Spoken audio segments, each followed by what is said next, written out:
از 60 کارخانه عظیمترین تاجیکستان که کارشان به محیط زیست آسیب میرساند، بیشترشان با تکنولوژی چینی فعالیت میکردند. مسئولین کمیته حفظ محیط زیست میگویند این مسئله جای نگرانی ندارد، چون کارخانه ها اکنون با تکنولوژی نو کار میکنند. هرچند برخی متخصصان بخش محیط زیست به این گفته مقامات شبهه دارند و میگویند لایحه چنین کارخانه ها بدون بررسی با جامعه عملی شدند. در این باره من مولا رجب یوسفی گزارش میدهم. سید عثمان صدوروف، سردار شعبه حفظ اتمسفر کمیته حفظ محیط زیست، روز 14 ایول ضمن نشست خبری در دوشنبه گفت کارخانه های کلانترین با سرمایه و تکنولوژی های چینی اساساً در بخش های کوهکاری، متالورژی و استحصال محصولات ساختمانی فعالیت میکنند.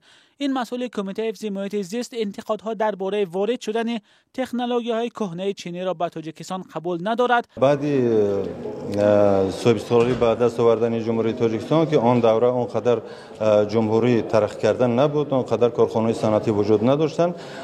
در همین مورد سالهای 90 تکنولوژی کهنه استحصال چینی بیشتر وارد شده بودند و مورد استفاده قرار داده میشه.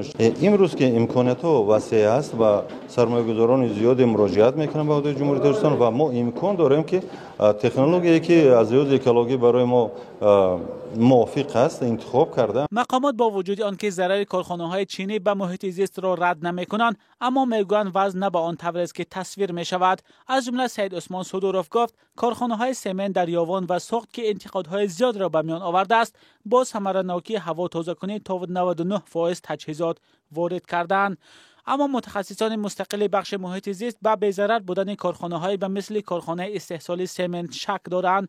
آنها میگویند اگر چنین میبود چین از این گونه شرکت‌ها راه خلاصی نمیجست. به گفته کارشناسان محیط زیست، آنها برای تشخیص تجهیزاتی که در شرکت‌های مذکور نصب شدند اجازه ندارند. مقامات هم میگویند دقیقاً نمیدانند که کارخانه‌ها با تکنولوژی چینی به محیط زیست چقدر تاثیر منفی میرساند، چون به گفته مسئولین در کشور حالا مراتع سنجش صاحبکاران رفته ایستاد است که حق تفتیش و جریمه کردن را از آنها میگیرد. تلاش‌های ما برای صحبت با مسئولین شرکت‌های چینی در دوشنبه روز 14 ایول بی‌نتیجه بود. تنها یک مسئول یکی از کارخانه‌های سمنت در یاوان گفت آنها با تکنولوژی نو کار می‌کنند. مقامات تاجیک میگویند سرمایه‌گذاری چین به اقتصاد تاجیکستان برای رشد کشور مهم است، اما متخصصان بخش محیط زیست بارها گفتند که نباید به خاطر فایده اقتصادی از ضررها به محیط اطراف چشم پوشید. معظم برهان و رهبر تشکیلات جمعیتی دستیاری که در مسائل محیط زیست کار می‌کند گفت طرح کارخانه‌های عظیم و حتی مرکز برق و گرم‌دهی پایتخت بدون بررسی با متخصصان مستقل قبول شد.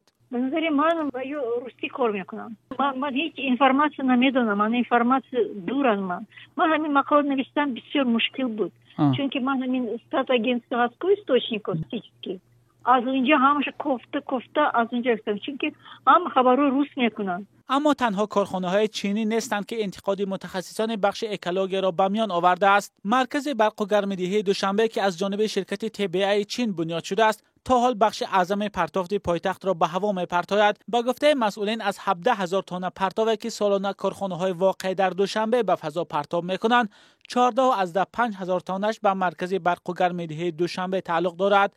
برخی متخصصان میگویند تامین مردم با جای کاری و گرمی مهم است، اما این کارها باید بدون نقض معیارهای اکولوژی صورت گیرد.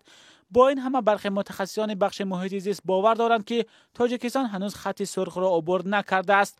حسن شریف، یک متخصص بخش محیط زیست، بر رادیوی آزادی گفت صنعت تاجیکستان حالا به سطح سالهای 90 نبرآمده است. با وجود اون که مثلا گریم حکومت میگه که مثلا هدف چهارم ما این صنعت کنونی هم که باشد، لیکن صنعتی که ما سال 90 داشتیم یا که پیش از این به سطح همون صنعت مولی نرسیدیم. در عموم تحلیلگران میگویند تاجیکستان برای رشد اقتصادیاتش نیاز به سرمایه و تکنولوژی چین دارد و در این راه ممکن است به ضررهای اکولوژی آن چشم پوشد، بخصوص در شرایطی که بجز از سرمایه‌گذاران چینی از کشورهای غربی به اقتصاد کشور توجه ضروری صورت نمیگیرد.